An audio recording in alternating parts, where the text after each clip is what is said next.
There's a quiet kind of pain that certain minds carry. It doesn't announce itself. It doesn't demand comfort. It just stays like a steady pressure behind the ribs. Not the pain of being dramatic, the pain of being aware. Aware of the tone that doesn't match the words. Aware of the smile that's doing damage control. Aware of the tension everyone pretends not to feel. Picture a normal evening, a dinner table. Warm lights, plates clinking. The conversation floats on safe topics. Weather, work, celebrity gossip. Something funny someone saw online. Everyone is fine. Everyone is good. Everyone is performing the version of themselves that gets the least friction. And then at some point, something real rises in your throat. Not a speech, not a lecture, just one honest sentence. A truth, a question, a simple observation that doesn't fit the mood they've agreed to maintain. So you say it, and the room changes, not loudly, nothing dramatic, just a shift in the air, a pause that lasts half a second too long, a glance toward a drink. Someone suddenly remembers their phone. A chair moves, a throat clears, then a rescue line arrives. And the conversation snaps back to the surface like nothing happened. But you felt it. That tiny, invisible punishment for breaking the spell. That moment is familiar to deep thinkers because it doesn't happen once. It happens in classrooms. It happens at work. It happens in relationships. Not because honesty is wrong, but because honesty is inconvenient. Carl Jung understood this pattern with frightening precision. He didn't think the sensitive mind was broken. He thought the sensitive mind was often early. Early to notice what's under the mask. Early to recognize the cost of pretending. Early to sense how much of society runs on unexamined scripts. And here's the uncomfortable truth. A world built on scripts will always feel uneasy around someone who improvises with truth. That's the real loneliness. Not being alone, being surrounded, and still unable to speak the things that actually matter. Jung wrote about the tension between the individual and the collective. The group has rules even when no one admits it. Rules about what's acceptable, what's too intense, what's awkward, what's negative. So when a person brings depth into a shallow moment, the collective reacts like an immune system. Not with hate necessarily, with discomfort. Because depth threatens the agreement everyone is quietly trying to keep. Let's not feel too much. Let's not look too closely. Let's keep moving. That's why deep thinkers often get mislabeled. Bring nuance, and it gets mistaken for showing off. Stay quiet, and it gets interpreted as judgment. Name a pattern, and suddenly you're overthinking. But it isn't overthinking. It's pattern recognition. It's emotional literacy. It's an unwillingness to lie to yourself. And that makes people uneasy for a reason that almost nobody wants to admit. Depth exposes what others are trying to outrun. That's why the rejection is so subtle. You won't always be insulted. You'll just be edited out. Invitations slow down, replies shorten. The vibe changes, not because you attacked anyone, but because your presence quietly asks a question. Are we being real right now, or are we performing? And in a world that survives on performance, that question is dangerous. Jung had a name for the part of ourselves we hide to stay accepted. The shadow, not evil, not monstrous. Just everything that didn't fit the image we were told to maintain. Grief that was inconvenient. Anger that wasn't allowed. Need that felt embarrassing. Truth that might have cost love. Most people don't want to meet their shadow. So when someone appears who naturally sees beneath the surface, the reaction is predictable. They back away, sometimes with jokes, sometimes with distance, sometimes with that polite dismissal that hurts more than an argument. Because it's not a debate, it's a quiet message. Please don't bring reality in here. And if you've lived this long enough, a painful habit forms. Self-editing, holding back a thought because it might be too deep, swallowing a feeling because it might change the mood, softening the truth until it's safe enough to digest. That coping strategy works socially, but it comes at a cost psychologically. Because every time you abandon what feels true, something inside learns a lesson. My real self causes discomfort. My real self risks rejection. That is how deep thinkers become isolated even in a crowd. Not because they're antisocial, because they're tired of translating their soul into small talk. And the tragedy is, deep thinkers don't actually want to be separate. Most of the time, the desire is simple: real connection, unfiltered conversation, a room where honesty doesn't get punished. That's the hunger beneath it all. But society often rewards the opposite: conform, smile, keep it light. Don't ask the question that makes everyone stare at their own life. Jung believed the collective mind has a gravitational pull. It pulls people toward sameness, toward what's familiar, toward what's approved. He also believed that real growth happens when a person resists that pull, not by becoming arrogant, not by becoming cold, by becoming conscious. And consciousness is expensive because once the mind starts seeing, it can't unsee. Once you notice the mask, you notice it everywhere. Once you recognize emotional avoidance, you hear it in jokes, in sarcasm, in "I'm fine," in constant busyness. Once you understand the shadow, you start realizing how many lives are run by what's unspoken. And suddenly the world looks different, a little clearer, a little sadder, a lot less comfortable. That's why deep thinkers often carry a strange guilt, a sense that something is wrong for feeling so much. But Jung would argue the opposite. The discomfort isn't proof of weakness, it's proof of contact with reality. And reality has weight. So if you've ever felt that quiet sting after saying something honest, if you've ever watched a room move on while you sat there feeling exposed, if you've ever questioned whether the problem is you, hold that thought, because the issue might not be your depth. The issue might be the environment you're trying to be deep inside of. And once you see how that environment is designed, the whole story changes. From the moment you enter this world, you're handed a script. Not physically, of course. No one gives you a booklet. It's subtler than that. It's the tone adults use when they say, "Be good." It's the praise you get for being easy. It's the way questions are tolerated until they become inconvenient. As a child, the deep mind often asks the forbidden questions. Why do people lie and call it polite? Why do rules change depending on who has power? Why does love sometimes feel conditional? Why do adults say one thing and do another? Those questions aren't bad. They're intelligent.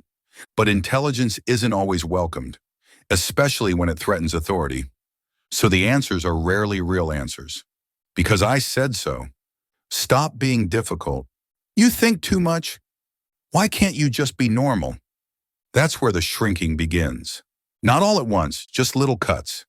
A question swallowed here, a feeling hidden there, a curiosity traded for acceptance. By the time adulthood arrives, many deep thinkers have built two lives: an outer life that functions and an inner life that never stops. Outside, work, responsibilities, conversations, polite laughter. Inside, analysis, reflection, meaning, symbolism, memory, emotion, contradiction. Jung would say the inner life is not a hobby. It's the psyche trying to become whole. But modern culture doesn't celebrate wholeness. It celebrates productivity, appearance, speed, certainty. And that's where deep thinkers start feeling like misfits. Workplaces reward the person who sounds confident, not the person who thinks carefully. Social spaces reward the person who entertains, not the person who speaks truth.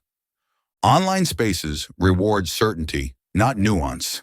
So depth becomes something you do in private, at night, on long walks, in the quiet moments where the world finally stops demanding a performance. And yet, even there, the pressure follows, because society has a way of making sensitivity feel like a flaw. If you slow down, you're lazy.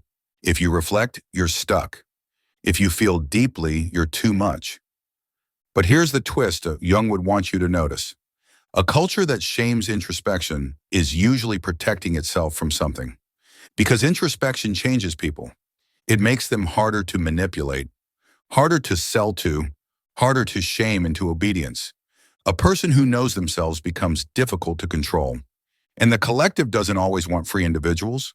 It wants predictable ones. That's why so many systems subtly train people away from depth. School often rewards memorization over insight. Social life rewards fitting in over being honest. Media rewards distraction over reflection. And when distraction becomes normal, awareness starts looking like a problem. So if you've ever felt out of place, it might not be because you're defective. It might be because you can't fully live a scripted life without feeling the lie. Jung called this mass-mindedness, the way crowds absorb beliefs without examining them. A crowd doesn't ask, is this true? A crowd asks, is this normal? And deep thinkers, they struggle to worship normal, because deep thinkers can sense the difference between normal and true. That's why the loneliness can feel so personal. It feels like a failure to belong. But maybe it's the opposite. Maybe it's evidence of a mind that refuses to betray itself. And if that's the case, the next question becomes unavoidable. If the world pressures you to stay on the surface, what happens when you keep going deeper anyway? Because that's where the real conflict starts. Not with other people, with the parts of yourself you learn to hide, just to survive.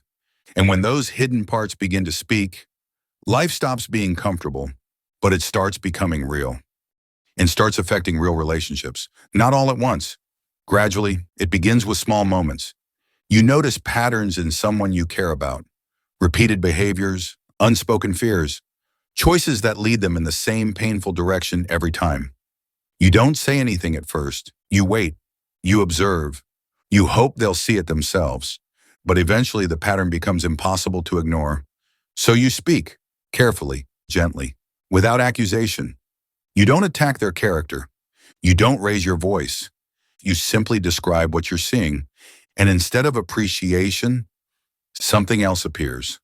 Defensiveness, withdrawal, anger, sometimes silence, sometimes you're ghosted entirely. The relationship doesn't end in a dramatic explosion. It just fades. And you're left confused because your intention wasn't to hurt. It was to help. Carl Jung understood this dynamic well. He believed that people don't resist truth because it's false. They resist it because it threatens the structure they're using to survive. When someone points out a pattern, they're not just offering insight, they're challenging an identity. And identities don't surrender easily, especially identities built on avoidance. This is one of the most painful lessons deep thinkers learn. Honesty does not guarantee closeness. Insight does not guarantee appreciation. In fact, it often does the opposite, because truth forces choice, either change or defend the illusion. And many people choose the illusion. So the deep thinker becomes the problem. Too negative, too intense, always analyzing. Those labels are easier to accept than confronting what the insight revealed. Jung would say this is projection. The discomfort someone feels inside gets placed on the messenger. Instead of asking, why does this make me uncomfortable? They ask, why are you like this? And slowly the deep thinker learns something painful. Over time, another pattern emerges. People start coming to you when they're struggling, not when they're celebrating, not when things are light and easy, when things fall apart. They sit across from you and talk for hours. They unload fears, doubts, confusion. You listen. You don't interrupt. You don't rush to fix. You help them see themselves more clearly. And when they leave, they feel calmer, lighter, more grounded.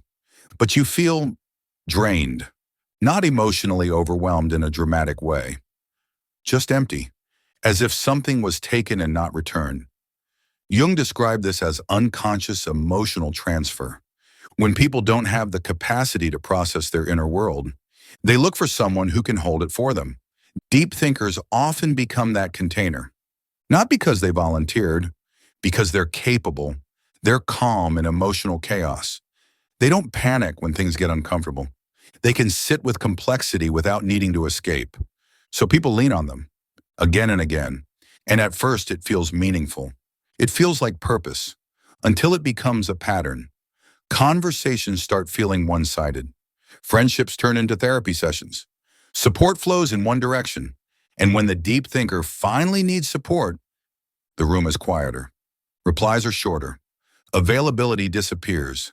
Energy is suddenly limited, not out of cruelty, out of imbalance, because depth is attractive, but few people know how to give it back. And when the deep thinker finally pulls away to recover, the reaction can be harsh. You've changed. You're distant. You're cold. But distance isn't rejection. It's regulation. Modern life is not neutral. It's optimized for speed, stimulation, and constant engagement. Notifications, content, noise. Most people skim through it without absorbing much. Deep thinkers don't skim, they process. Every headline triggers interpretation. Every image invites comparison. Every message carries subtext. Even rest isn't passive. Scrolling isn't relaxing. It's cognitive labor.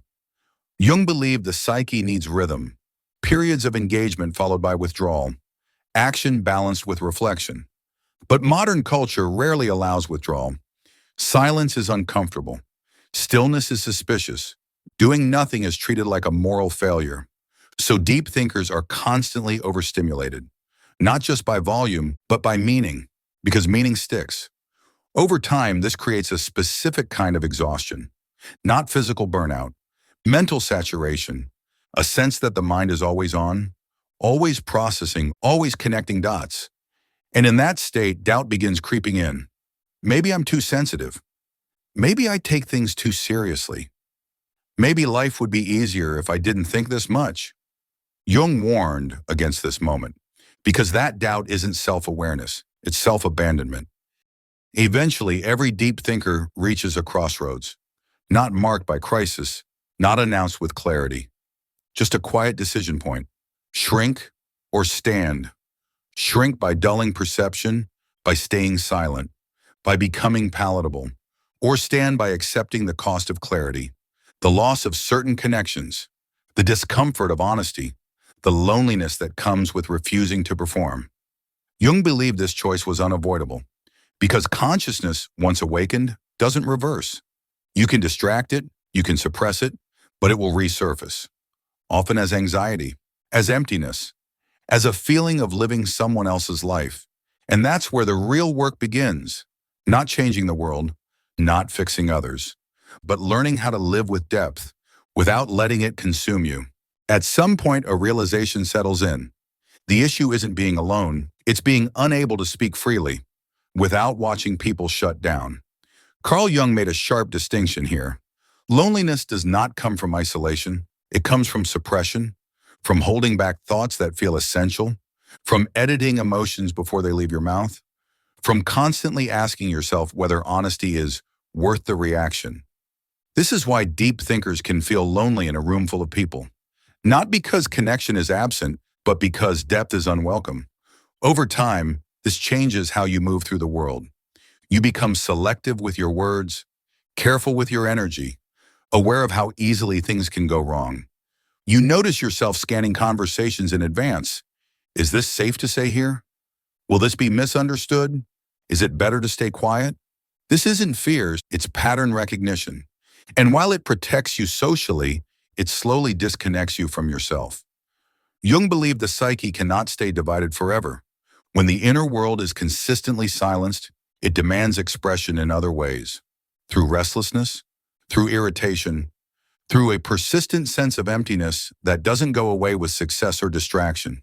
Eventually, deep thinkers begin to pull back. Not dramatically, not to punish anyone.